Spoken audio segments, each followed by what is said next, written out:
இவங்கதான் கோலிவுட்டின் கடைசி சூப்பர் ஸ்டார்கள். பக்கா மாஸ் புகைப்படம். திறன் செய்யும் ஃபேன்ஸ். ஓடிடி காலம் தொடங்கிவிட்ட நிலையில் இனிமேல் தமிழ் சினிமாவில் புதிதாக சூப்பர் ஸ்டார்கள் உதிக்க முடியாது என ரசிகர்கள் விஜய் மற்றும் அஜித்தால் கடைசி சூப்பர் ஸ்டார்கள் என எடிட் செய்யப்பட்ட புகைப்படம் ஒன்றை வெளியிட்டு ட்ரெண்ட் செய்து வருகின்றனர். தமிழ் சினிமாவில் ஆரம்ப காலத்தில் கே தியாகராஜ பாகவதர் முதல் சூப்பர் ஸ்டாராக அறியப்பட்டார். அதன் பின்னர் எம்ஜிஆர், சிவாஜி கணேசன் உள்ளிட்ட நடிகர்கள் மக்கள் மத்தியில் மிகப்பெரிய வரவேற்பை பெற்று முன்னணி நட்சத்திரங்களாக மாறினர். சூப்பர் ஸ்டார் என்ற டைட்டிலுடன் ரஜினிகாந்த் கிட்டத்தட்ட 47 வருடங்கள் தமிழ் சினிமாவில் கெத்து காட்டி வருகிறார். அவருக்கு முன்னதாகவே சினிமாவில் நடிக்கத் தொடங்கிய உலகநாயகன் இன்னமும் அவருடன் போட்டியிட்டு பல பெரிய படங்களை லைன் அப் வைத்திருக்கிறார். கடைசி சூப்பர் ஸ்டார்கள் ரஜினிகாந்த், கமலை தொடர்ந்து தமிழ் சினிமாவின் முன்னணி நட்சத்திரங்களாக அஜித் மற்றும் விஜய் வலம் வரும் நிலையில் சினிமாவிலிருந்து அரசியலுக்கு நடிகர் விஜய் முன்னேற முடிவெடுத்துள்ளார்.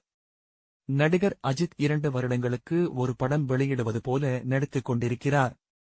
இந்நிலையில் இவர்கள் இருவரும் நடிப்பதை நிறுத்திவிட்டால் இவர்கள்தான் தமிழ் சினிமாவின் கடைசி சூப்பர் ஸ்டார்கள் என ரசிகர்கள் ஃபேன் மேக் போஸ்டர் ஒன்றை மூலம் உருவாக்கி இருவரும் ஒன்றாக சிம்மாசனத்தில் அமர்ந்திருப்பது போன்ற புகைப்படத்தை ட்ரெண்ட் செய்து வருகின்றனர்.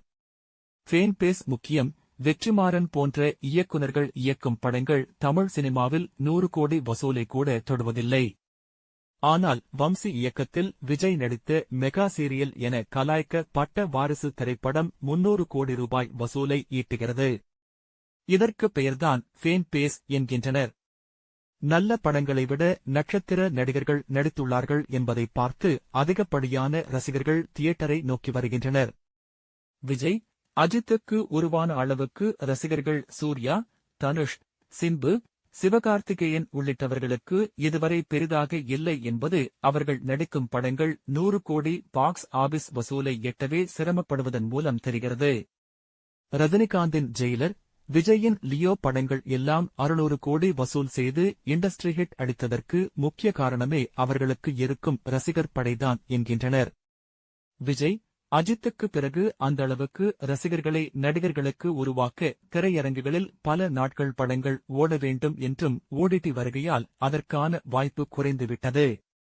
4 வாரத்தில் வீட்டுக்கே படம் வருவதால் சூப்பர் ஸ்டார்கள் இனி உருவாக வாய்ப்பில்லை என்கின்றனர். இதுவும் மாறும். விஜய், அஜித்துக்கு பிறகும் சினிமா உலகம் இயங்கத்தான் போகிறது. நல்ல படங்களும் அடுத்து இளம் தலைமுறை நடிகர்கள் வந்தால் நிச்சயம் ரசிகர்கள் அவர்கள் படங்களையும் வியந்து தியேட்டர்களில் பார்த்து இண்டஸ்ட்ரி ஹிட் கொடுப்பார்கள் என்பது காலத்தின் கட்டாயம். மாற்றம் ஒன்றே மாறாதது.